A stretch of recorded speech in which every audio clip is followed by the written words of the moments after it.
Donc, je vais vous montrer comment rajouter un blog sur Squarespace. Donc, nous sommes par exemple dans une page, dans l'onglet page.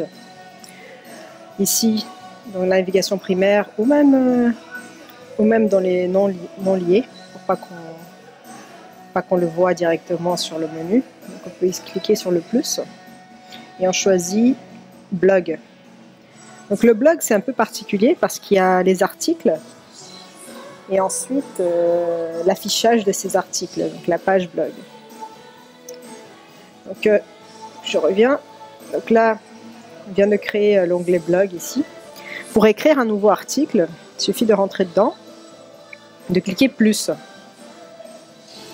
Donc là, vous avez la structure d'un article avec le titre.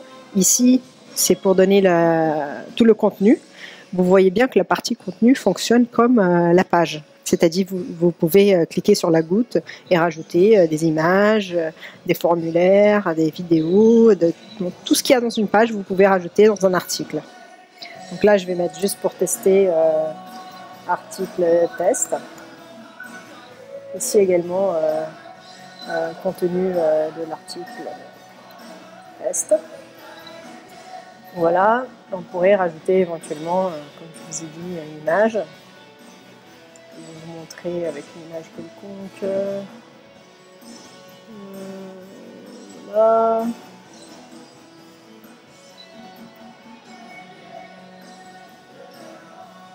Peut-être un peu trop lourde l'image que j'ai prise.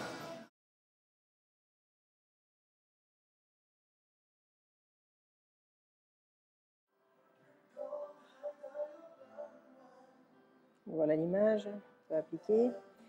Et ici, vous avez des options, genre est-ce que vous voulez rajouter des commentaires ou pas, est-ce que vous voulez le publier ou juste les laisser en draft, les catégories, les tags, donc tout ça on peut choisir ici. Dans les options, vous pouvez mettre l'image thumbnail, donc c'est celle qui va apparaître dans votre liste d'articles par exemple. Vous pouvez aussi spécifier quelle est l'URL, rajouter un texte d'introduction, donc celui qui apparaît justement pas qu'on est sur la page de l'article, mais sur la page qui montre tous les articles. Et ici, vous pouvez choisir si c'est un article à mettre en avant ou pas.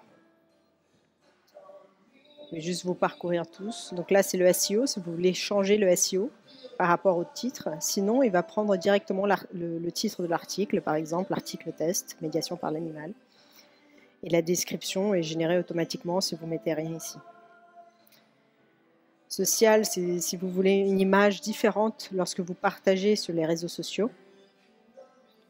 Donc là, par exemple, je peux mettre... c'est bien d'avoir une image pas très lourde. Là. Voilà, et ouais. Donc vous avez la localisation si vous voulez mettre un lieu. Et vous avez aussi l'onglet Share, partager.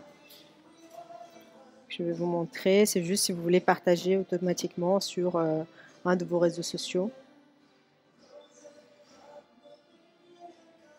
Voilà, donc là vous avez un preview de comment apparaît le partage sur le réseau social.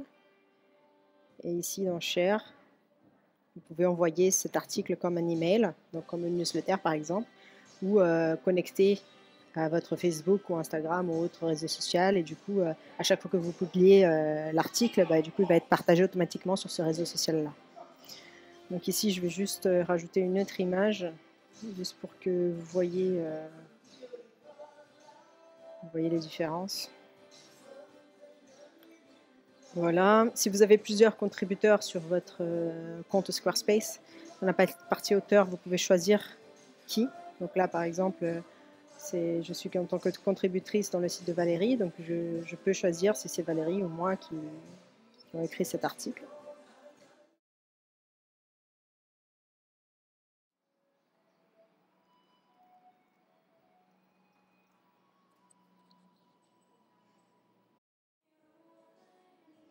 Voilà, et là on peut mettre Save ou Save and Publish.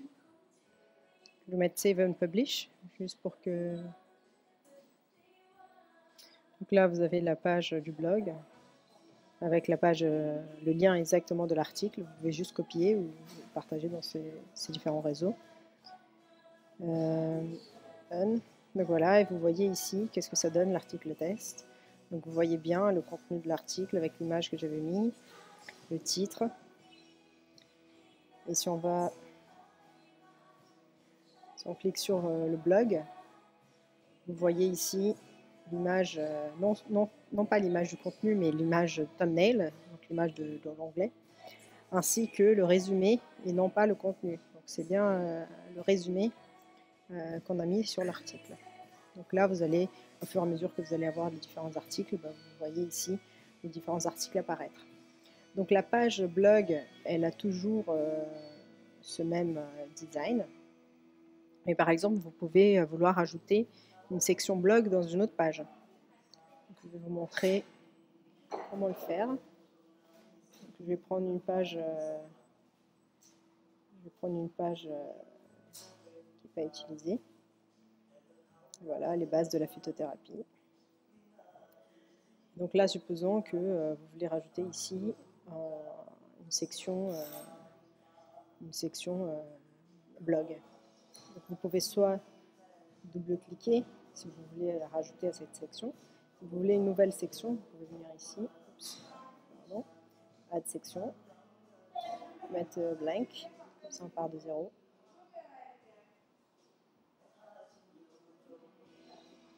Voilà, elle a été créée, elle est là.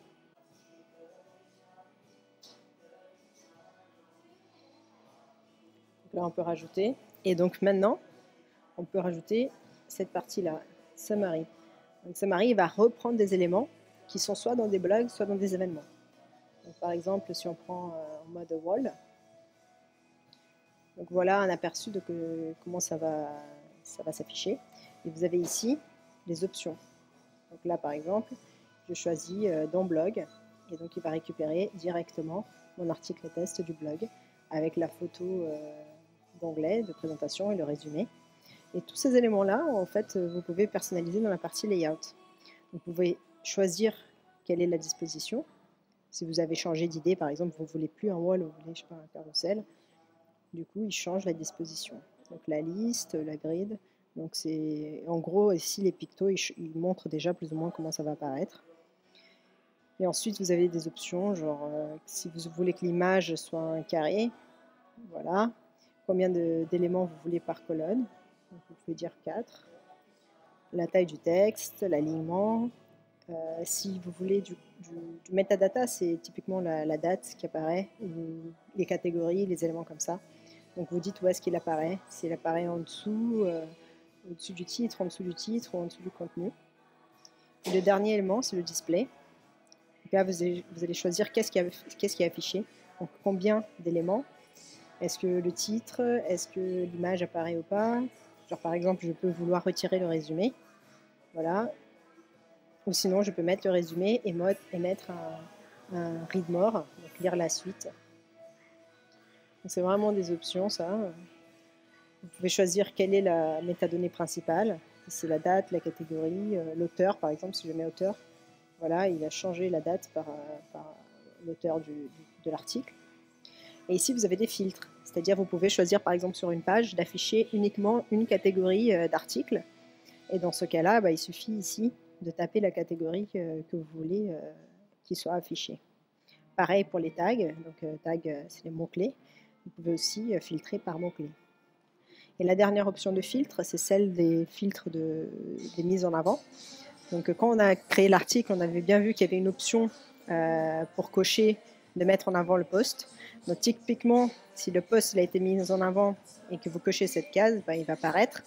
Si tous les posts qui n'ont pas été cochés comme mise en avant, si le filtre est coché, ils ne vont pas apparaître. Donc voilà, je vais appliquer, on peut sauvegarder, et donc voilà la page, au milieu de la page, nous avons maintenant une section article. Et à nouveau, si on retourne dans la page blog, on clique sur la page blog, on va voir ici la page blog. Donc il y a vraiment les deux options d'affichage. J'espère que ça a été clair et utile. À une prochaine vidéo. Merci beaucoup.